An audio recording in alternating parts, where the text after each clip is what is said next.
Please welcome Rachel Romeo, Assistant Professor of Human Development.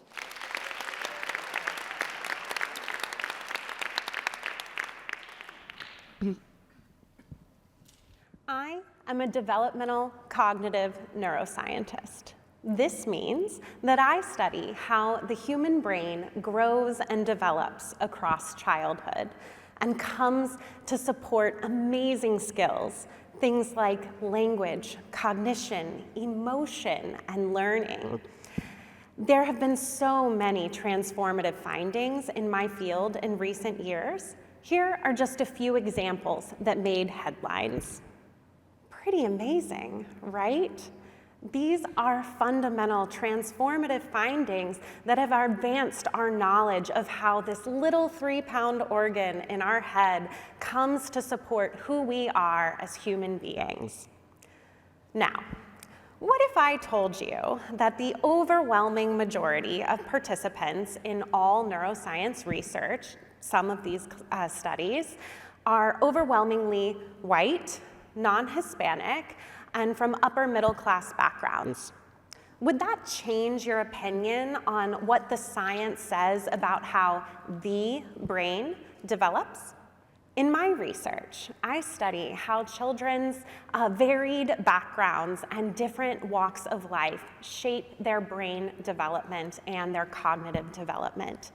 To do this, we have to study children from varied life circumstances and different backgrounds. We call this being representative, meaning that the people in our research studies reflect the diversity of the populations we are aiming to study. Unfortunately, neuroscience has a major representation problem. In recent field-wide reviews, more than 70% of participants in human neuroscience studies were white and non-Hispanic, and more than 80% had college degrees or higher, leaving everybody else drastically underrepresented.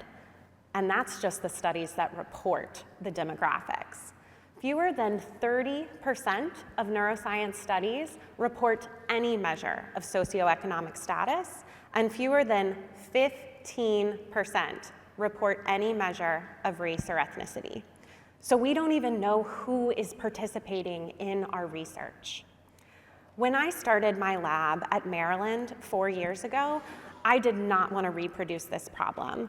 I knew I wanted to conduct intentionally inclusive research, but I was immediately hit with several barriers. The first barrier I encountered was hair. Yes, the hair on your head. I use in my lab a type of brain imaging technology that uses sensors embedded in a cap that you wear on your head, and these use small beams of light to track blood flow in the brain, a lot like how a pulse oximeter works on your finger. Now, for this to work correctly, the sensors have to rest directly on your scalp so that the light can pass through and track the blood flow. For someone with hair like mine, thin, lightly colored, mostly straight, this is no problem at all. But for someone with thick, dark, and curly hair, this is much more challenging.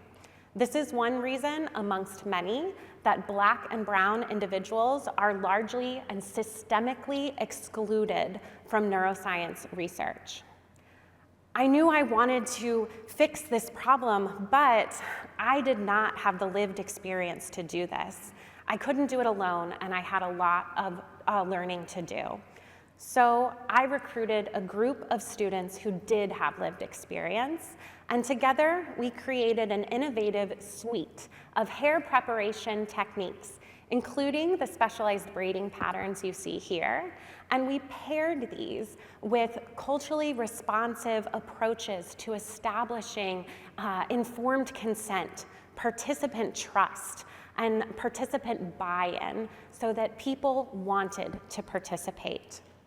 Together, these approaches allowed us to drastically diversify our work, and it significantly improved our data quality by more than 50% in Black and brown participants, allowing us to include every single participant into our research study.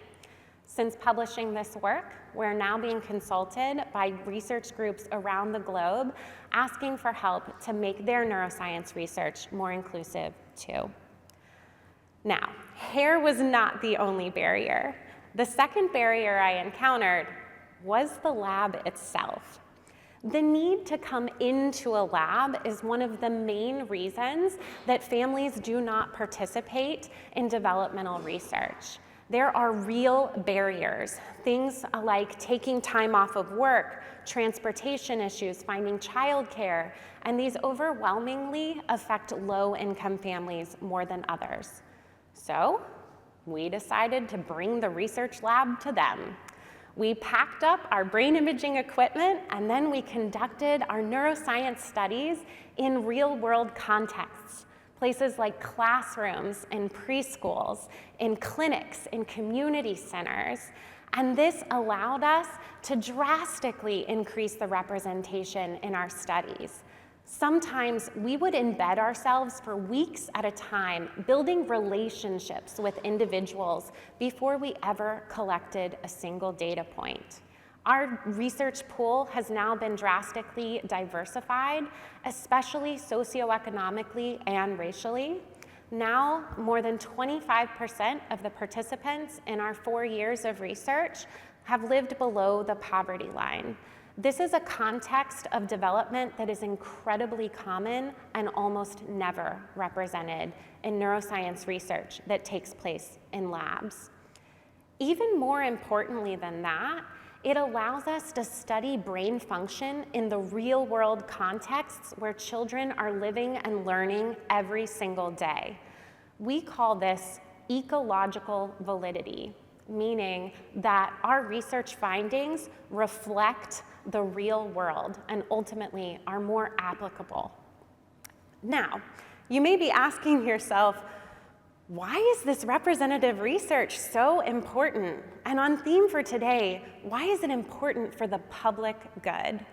Well, let's take dyslexia for an example.